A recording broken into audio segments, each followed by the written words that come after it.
ஜாலியா இருக்கா? சூப்பரா இருக்கு.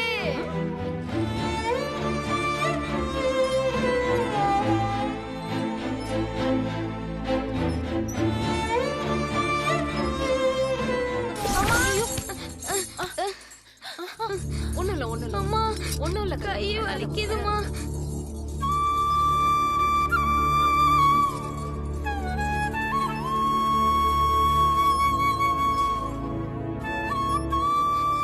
ஒண்ணும் இல்ல கண்ணா. காட்டு, எங்க அடிபட்டுச்சு? இங்கதான். இந்தா.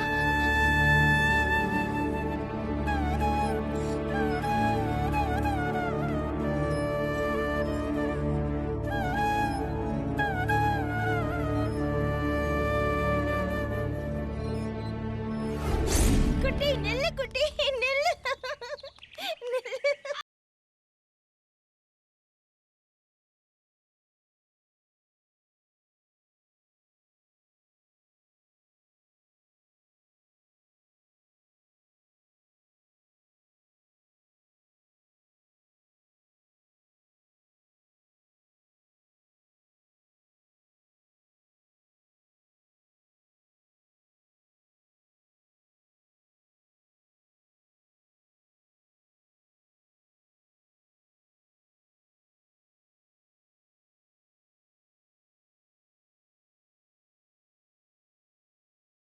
ஊஞ்சல் மேல உட்கார வைங்கம்மா, நான் ஆடணும் ப்ளீஸ்மா.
ஒருவேளை மார்க்கெட்டுக்கு போயிருப்பாங்களா?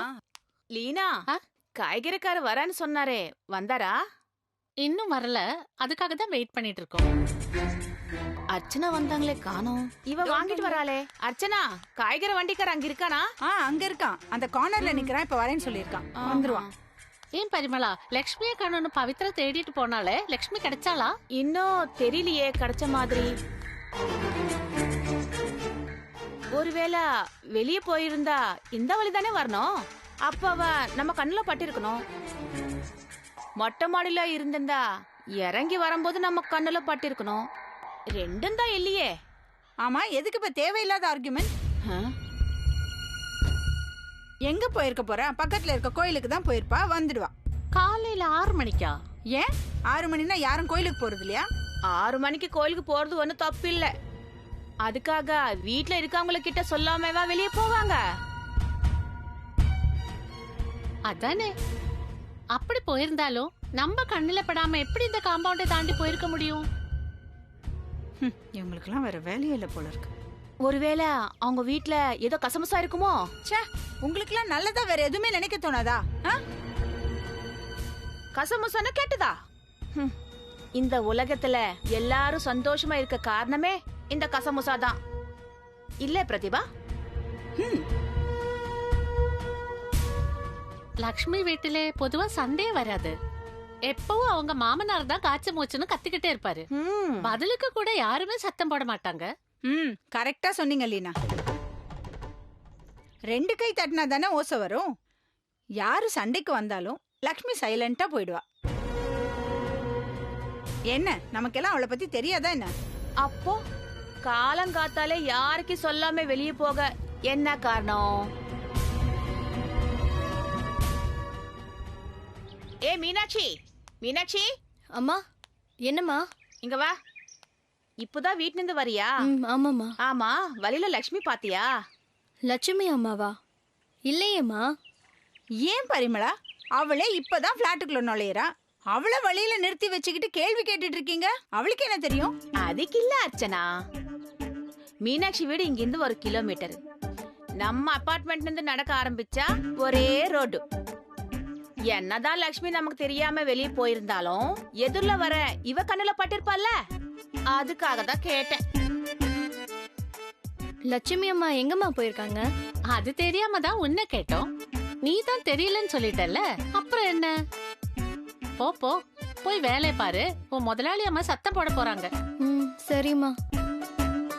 ஏன் பிரதிபா, எல்லா விஷயத்துல வண்டி வண்டியா கதை சொல்லுவ?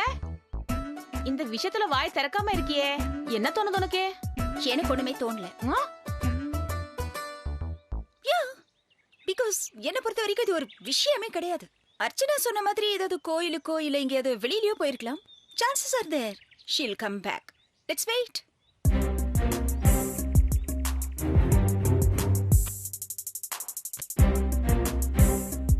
ரைட்டு. நாம பத்த வச்ச நெருப்பு நல்லா கொழுந்து விட்டு எரியுது போல. கண்டிப்பா நைட்டு வீட்ல பெருசா கலாட்டம் நடந்திருக்கும். சந்தோஷ் சாமி ஆடி இருப்பான். அதுலயும் அந்த கிழவன் வாயை வச்சுட்டு சும்மா இருக்க மாட்டாரு. அதான் லக்ஷ்மி நைட்டோட நைட்டா வீட்டை விட்டு போயிட்டா போல இருக்கு.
என்ன என்னம்மா?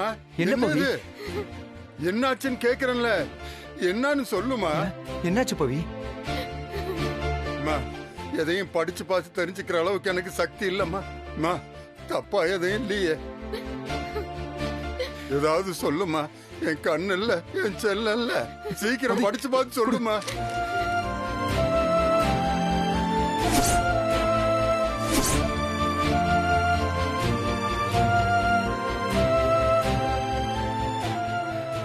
என்ன மன்னிச்சிடு சந்தோஷ். நானும் ராத்திரி முழுக்க யோசிச்சு பார்த்தேன். ஆனா என் மனசு கேட்கல. வாழ்க்கையில இதுவரைக்கும் உன் தாத்தாவையும் உன்னையும் தவிர வேற யாரும் எதுவும் முக்கியம்னு நான் நினைச்சதே இல்ல. ஆனா அப்படி இருக்கிறது எத்தனையோ பேரோட கண்ணை உறுத்தி இருக்கு.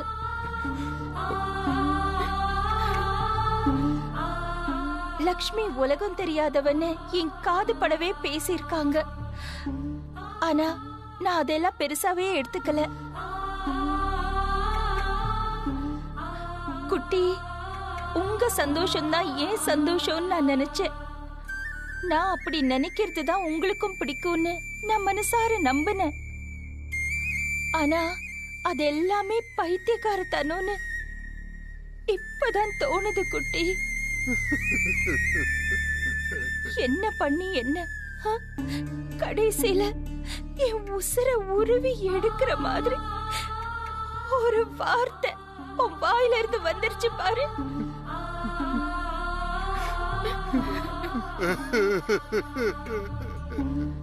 நான் மனசொடைஞ்சு போயிட்டேன். ஆனா இதே வார்த்தை வேற யாராவது சொல்லியிருந்தா நான் கண்டுக்காம போயிருப்பேன். உன்னை நான் வேற ஒருத்தனா நினைச்சு கூட பார்த்தது இல்லடா. கை, காலு, மூக்கு, கண்ணன்னு என் உடம்புல இருக்கிற உறுப்பு மாதிரி உன்னையும் என்னோட உடம்புல இருக்கிற ஒரு உறுப்பாதான் நான் நினைச்சேன். ஒரு வசதிக்காக வெளியில இறக்கி விட்டு விளையாட விட்டுருக்கேன்னு நினைச்சேன்.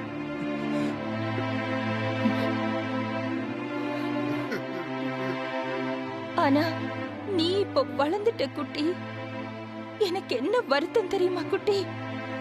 நீ நல்ல விதமா வளர்ந்திருக்கேன்னு நான் நினைச்சேன். ஆனா உன் மனசுல இப்படி எல்லாம் ஒரு யோசனை வரும்னு என்னால கற்பனை கூட பண்ணி பார்க்க முடியல குட்டி. என்ன துண்டு துண்டா வெட்டி கூறு போட்டாலும் நான் கவலைப்பட மாட்டேன். ஆனா நீ பேசின இந்த வார்த்தை நான் பிறந்திருக்கவே கூடாதுன்னு என்ன நினைக்க வச்சிருச்சுடா.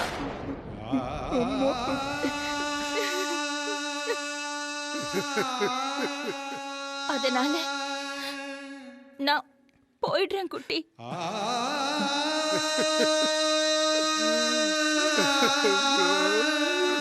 இந்த மனசு கஷ்டத்தை வச்சுக்கிட்டு என்னால இனிமே இந்த வீட்டுல நடமாட முடியுமான்னு எனக்கு தெரியல.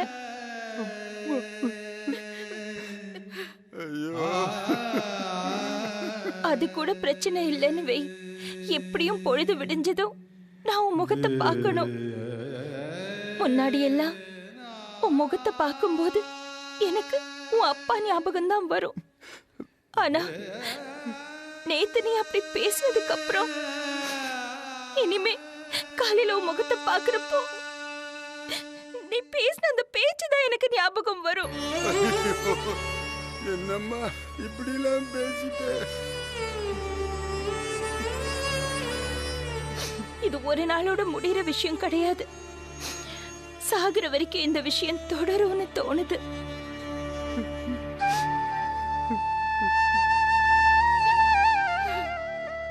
அதான் மனசுக்கு ரொம்ப கஷ்டமா போச்சு. எங்கேயாவது தூரமா போனோன்னு என் மனசுக்கு தோணுது. குட்டி, தாத்தாவை நல்லா பாத்துக்கோ. அவருக்கு நான் தான் உசுரு.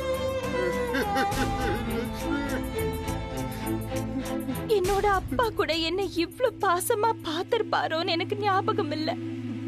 ஆனா அப்பா என்ன வந்து தன்னோட பொண்ணு மாதிரியே பார்த்துப்பாரு.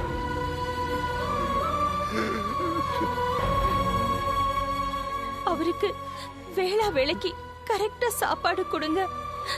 அப்புறம் அவருக்கு உடம்பு சரியில்லைன்னா அது தள்ளி போடாம அப்பப்போ மருந்து மாத்திரை எல்லாம் கொடுத்துடு. டாக்டர் கிட்ட கூட்டிட்டு போடா. அவரை நல்லா பாத்துக்கோ. என் மேல உண்மையிலேயே உனக்கு கொஞ்சமாவது பாசம் இருந்தா அவரோட மனசு நோகாம பாத்துக்கோ. அப்பதாண்டா நீ என்னோட புள்ள.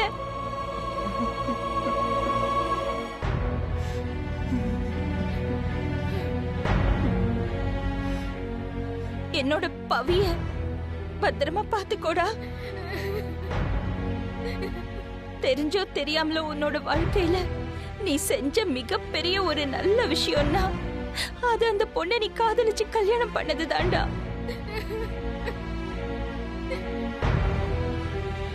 பவி மாதிரி ஒரு நல்ல பொண்ணு கிடைக்காதுடா.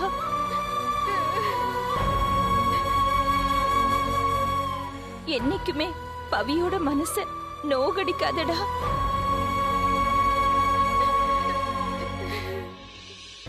நான் போயிட்டு வரேன் குட்டி. நீ உடம்ப ஜாக்கிரதையா பாத்துக்கோ. வேளா வேளைக்கு சாப்பிடு. பொறுப்பா நடந்துக்கோ. என்ன தாத்தா? நான் வரேன்.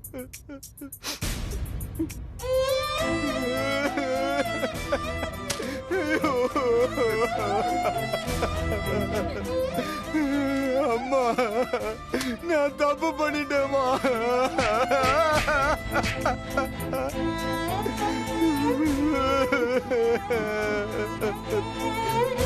நான் தப்பு பண்ணிட்டேன். இப்படி ஒரு காரியத்தை பண்ணி தொலைச்சிட்டேன். அட பாவி சண்டாளா, இப்படி பண்ணிட்டியடா. எல்லாமே ஒன்னாலதான்டா. எப்படி எழுதியிருக்கா பாரு என் மருமக. டேய், நீ நல்லா இருக்க மாட்டடா. டேய், என் லட்சுமியை பத்தி தப்பா பேசுறதுக்கு உனக்கு எப்படா மனசு வந்துச்சு? டேய், அவ பெத்த பிள்ளையடா நீ. டேய், நீ நல்லாவே இருக்க மாட்டடா. நீ நல்லாவே இருக்க மாட்டடா. தாத்தா விடுங்க தாத்தா. டென்ஷன் ஆகாதீங்க தாத்தா. ஏற்கனவே உங்களுக்கு உடம்பு சரியில்லை. ஏன் இப்படி டென்ஷன் ஆகி கத்திட்டு இருக்கீங்க? அதனாலதான். நான் பாவி. என் புத்தி எப்படி இப்படி போச்சு தெரியல. நான் பண்றதுன்னு தெரியல தாத்தா. ஏய் சந்தோஷ், இங்க பாரு. இப்படி அழுதுட்டே இருக்கிறதால எதுவும் ஆக போறது இல்ல. ஏன் இப்படி ரெண்டு பேரும் மாறி மாறி சண்டை போட்டுக்கிறீங்க? அத்தை ரொம்ப தூரம் எல்லாம் போயிருக்க மாட்டாங்க. இப்படி லெட்டர் எழுதி வச்சுட்டு போயிருந்தாலும் நம்மளை விட்டு போற அளவுக்கு அவங்களுக்கு ஒன்னும் கல் மனசு கிடையாது. தயவு செஞ்சு ரெண்டு பேரும் கிளம்புங்க. எங்க போயிருந்தாலும் அவங்கள பார்த்து கண்டுபிடிச்சு கூட்டிட்டு வந்துடலாம். ப்ளீஸ், கெஞ்சி கேக்குறேன். டேய், சொன்னா கேளுடா. இப்ப அதான்டா முக்கியம் நமக்கு. சொன்னா கேளுடா சந்தோஷ். இப்ப எல்லாமே போச்சேமா. இப்படி கெடுத்துட்டானேமா எல்லாத்தையும். என் மருமக இல்லாம இனிமே என்னால ஒரு நிமிஷம் கூட இருக்க முடியாது. நானும் போறேன். எங்கேயாவது போய் செத்து தொலைறேன்.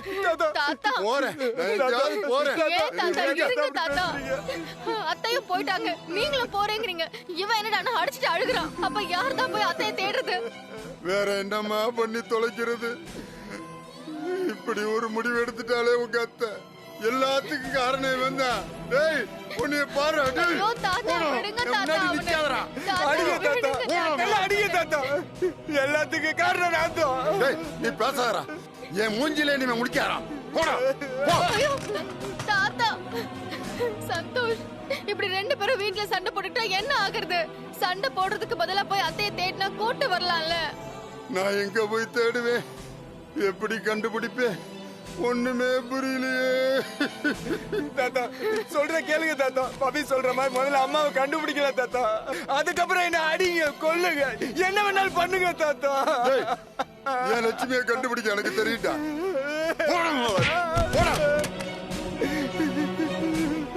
என் லட்சுமி எங்க போனாலோ என்ன பண்ணிக்கிட்டு இருக்காளோ?